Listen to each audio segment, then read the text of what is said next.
This man is the father of 4 Conval students who graduated. He spent many a night in the audience looking at stage performances. Now he's on stage himself. Let's give a big rock star welcome to Jamie Trowbridge.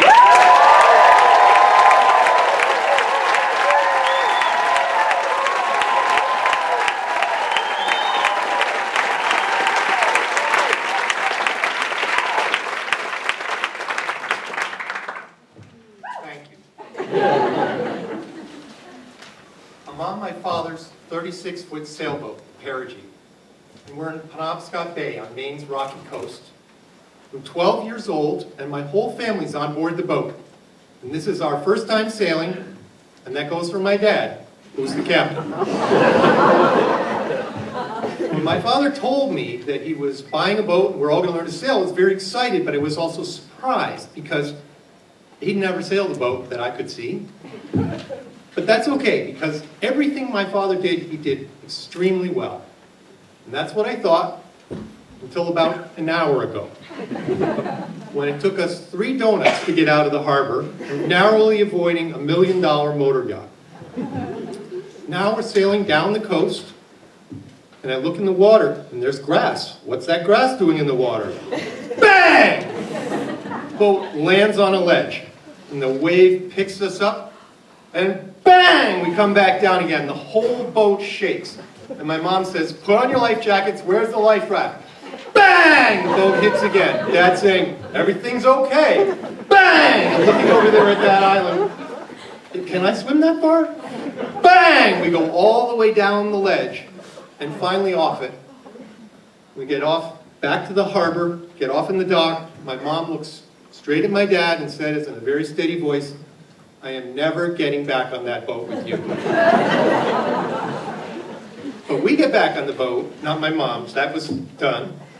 When kids get back on the boat, and things continue to go wrong, like the time when we were sailing into the dock, motoring into the dock, the motor dies, and we crash land in the dock. I'm up in the bow going, get out of the way, we can't stop! Constantly losing things overboard, so much so that my mom made us clip my little brother onto the lifeline and running aground because Penobscot Bay is just full of rocks. Now, you might ask, why did we keep sailing with my father? I mean, we got so mad when things went wrong, but I think we persisted because he persisted. It was like none of us could abandon ship. And we did start to get better.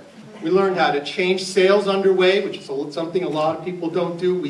We raced other boats, and my father just kept upping the ante. So the most dicey thing we did was sail in the fog. Most people don't sail in the fog. You know, you buy a new yacht today, it comes with radar, GPS. Those people just sit in the harbor and drink tea on a foggy day.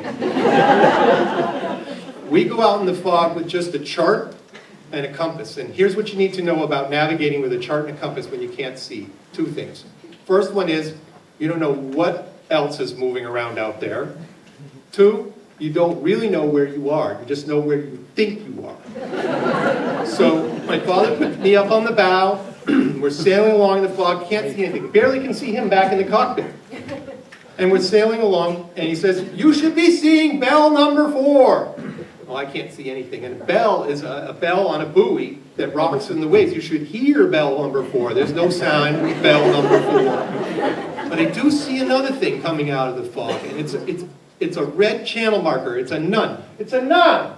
A nun is a red channel marker that looks like a Budweiser beer bottle from the 70s.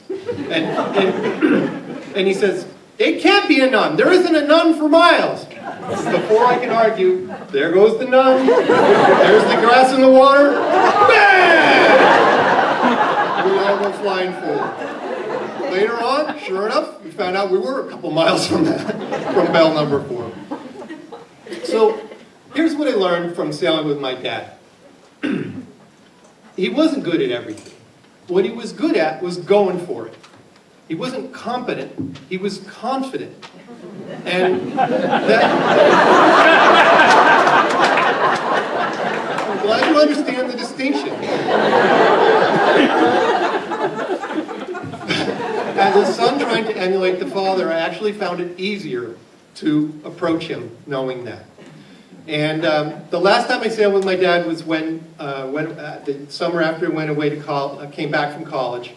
Then I moved away, and when I came back, I was really preoccupied with my young family, and my father died at a relatively young age. So I never sailed with him again, but I did go back on the Perigee with my brother and sister in Penobscot Bay.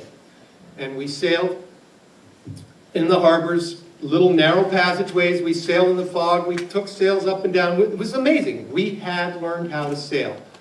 And one of the things that we loved doing was looking through the old logbook at our just incredible misadventures. And my father would write all this stuff down. He'd write down the course we were on. He'd write down where we started, where we ended. So we're looking at this one entry, and in the morning, he just blah, blah, blah, ran aground.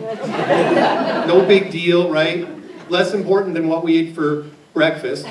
And then at the end, good times. And when I think about learning to sail, and when I think about my father, those 4 words really say it all. Ran aground, good times.